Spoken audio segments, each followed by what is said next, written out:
Oh, hey guys. In my previous video, I talked about how Senthil was unlistenable.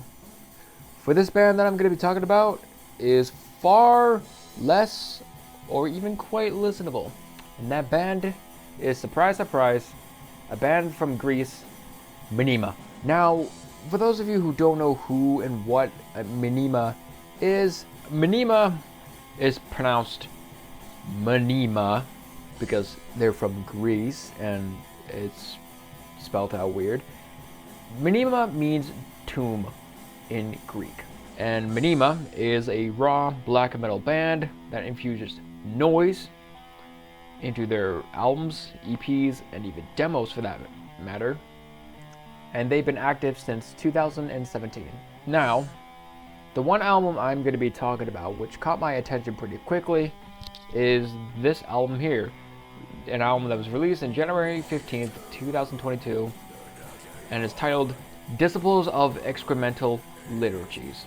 Now, some of you may know on the album cover, it's kind of rough around the edges, like what every raw black metal album, EP, a demo has in particular, or is it just me? I'm not sure.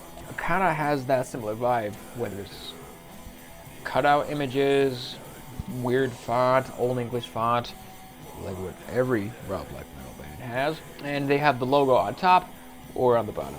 Kind of weird, isn't it? Now, this album in particular runs for about 35 minutes, 6 tracks, and surprisingly, we have come across an album that I'm not sure if it's listenable or unlistenable.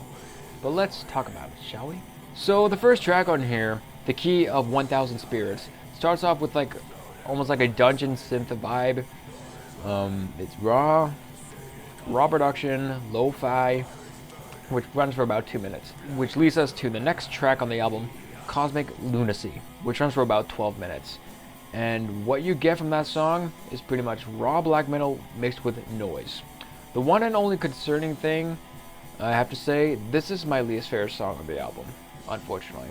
My reasoning, I think the screams in particular, if you guys are not being aware, either unintelligible, well, lyrics, they're unintelligible, unfortunately. In fact, on the Metal Archives, there's no lyrics at all, apparently, if the man behind this, who is anonymous, unfortunately, have wrote any lyrics or might reveal lyrics, I'm not sure, but who knows.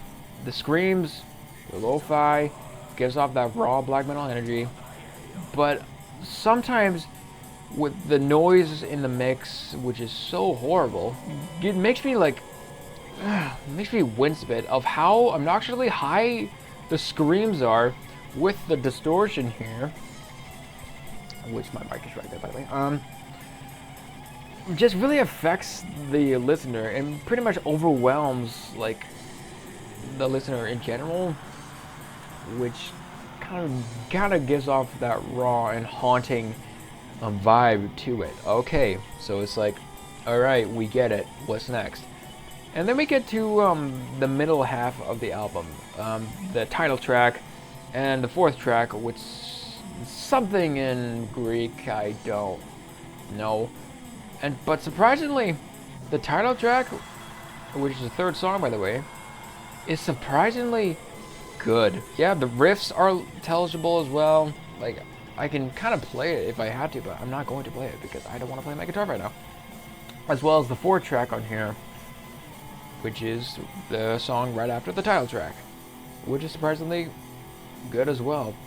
And then we get to, a lot of people say on Spotify is the best song on here. I'm not going to say the actual word, but it is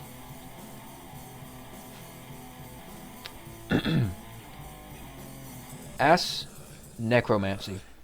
It's raw, it's kind of hard to explain, it's dark, it's about death.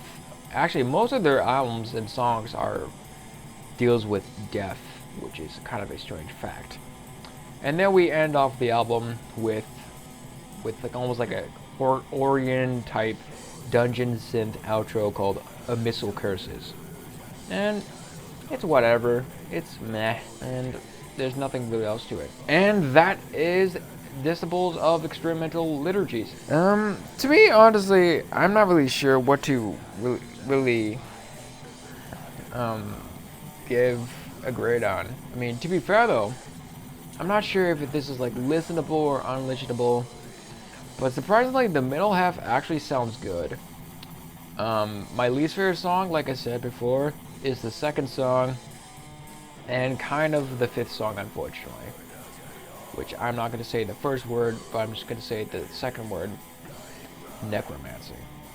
That's all I can say. And for a grade on this might surprise a couple of people, and I have not done my research on other reviews from people because nobody kind of really talked about this band. I'm kind of feeling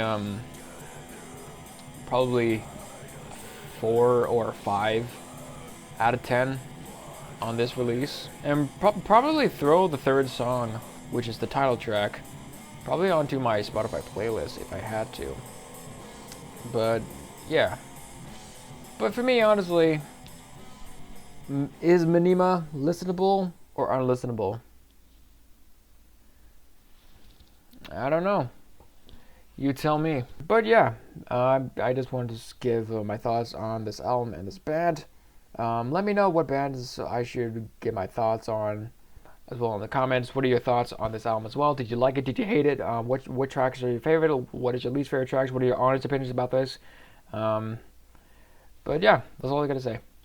Okay, see ya.